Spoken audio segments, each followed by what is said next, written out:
Okay guys, this is Amir again. In my last video I have defined the difference between ISO 9001 2008 corrective action and preventive actions, and the definition of the correction, corrective action and preventive actions what was defined in ISO 9001 2015. Now I will define a little more how the correction and corrective actions and preventive actions are used after 2015. Okay, so what is correction? Corrections are actually those actions what you are taking if there is a non-conformance happen at site. I will give you an example. You were doing the concreting. After the concrete, when you remove the shutter, you find that there is a honeycomb. Then you noted down those honeycomb.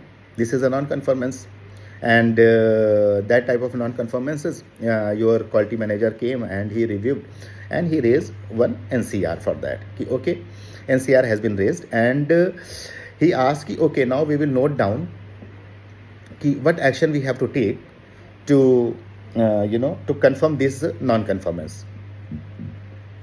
So it has been decided okay, there is a honeycomb and we can repair it by GP2. We are having a methodology, or if there will be required, we will correct the methodology, and as per that methodology, approved methodology, we will repair it. So this repair action will be known as correction. As I have defined in my last video, what is correction? Corrections, there are three actions in corrections. First one is reject and replace. Second one is repair, and third one is accept as it is. I have defined there you receive some material at site and you found that in the ITP it was written like you have received some aggregate at site. Okay, and 20 mm aggregate, and when you check the gradation of aggregate, now you find that aggregate is failing. It is not 20 mm aggregate. It is not passing the gradation criteria. It is failing over there. It is fine aggregate or maybe coarser aggregate. So what you will do? You will reject that aggregate. When you reject that, so you will talk to the supplier and you will ask him, dear, we have rejected this aggregate vehicle. Please remove this one and replace this. Replace them. You have to send one another vehicle. So he said, okay. He will remove that vehicle from there of aggregate, and he will send one another vehicle.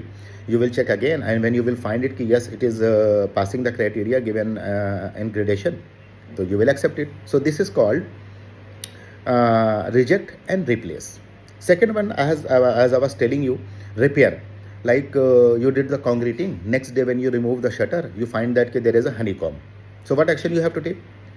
As per the specification, you can repair it. You are having approved method statement, so you will write down okay, we will repair it. So this is the second action. And last one, accept as it is. I already have defined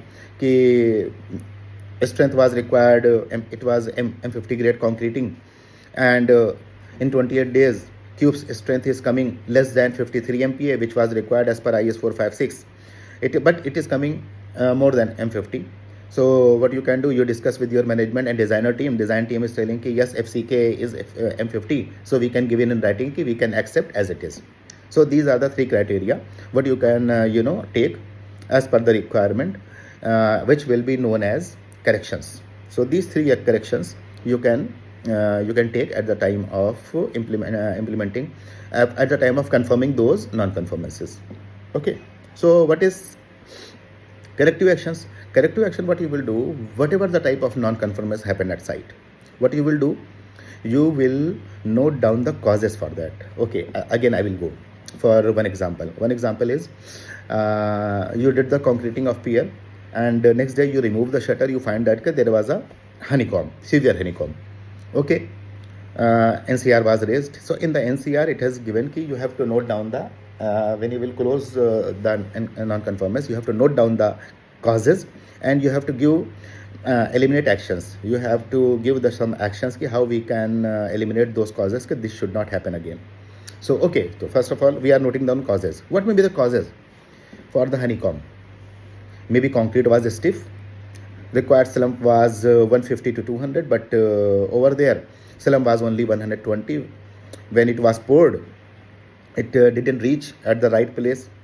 Maybe vibrator was breakdown at that same time. Maybe labor was on a break. Maybe your first vehicle came, it was poured, second vehicle came very late, so there was a gap, so some honeycomb happened. Maybe your oil, shuttering oil, it was not working properly, because of that may also some honeycomb may happen. So these may be the causes. So you note down all the causes. Okay, this, all the causes. Now you are taking actions. Okay, what may be the remedial action? These causes should not happen again. Okay, so what was the first cause? You note down. Okay, slump was stiff.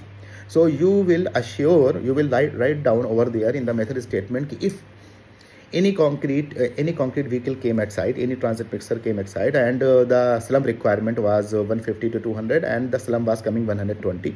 So as per the specification, you are having one thing to do. You can add admixture over there and make the slump more than 150 to 200. You can do that. Second thing, maybe you were telling ki vibrator was breakdown. So you will assure ki by the next time now when you are doing the concreting, now one ideal vibrator must be available. Means you are having two vibrator which were used, one ideal vibrator is there. If any one is breakdown, you can use the third one. Another thing, shuttering oil, you can check the shuttering oil, proper shuttering oil to have to be used, it must be tested. So you write down, you are writing in the method statement ki, okay, whenever we will receive the material at site na shuttering oil, we will send for the third party test, or we will test it, or we will review the MTC. After that only we will use it. So these are the actions you noted down in the method statement. Okay, labors, they were on break, tea break. So you will assure ki whenever we are doing the concreting na, labor will not go on a break, they will be there till the concrete complete. Note down in the method. So these are the, you are writing down those eliminate action for those causes. So you can note down those things. So what these will be called? These will be known as corrective actions. Okay, what you are taking to eliminate those causes, this causes should not happen again. So because of that, this type of non-conformance should not happen again. Okay, so this thing. Now preventive action. Preventive action can be defined as ki when you are at the planning stage and you are writing down method statements for concreting for the pier. So at the same time, one of your employee, he said ki I was working in the last project, over there na some honeycomb happened. So he said ki okay, what were the reasons? So he has said ki I'm having that NCR and closure of the NCR also. We note down all those actions to eliminate the causes. He said please. So he will share that NCR with you. So on those you will note down those eliminate actions for the causes in your method statement now. Means here that non-conformance is still not happened, but you are taking action to eliminate that type of non-conformance which may happen in the future at your site also. So this action will be known as preventive actions. Okay guys, I hope you understand these things, and I will give you another example in my next video. What is preventive actions? You understand corrective action and preventive actions, but still I will give you another example which is a very good one in general, in a layman language. Thank you.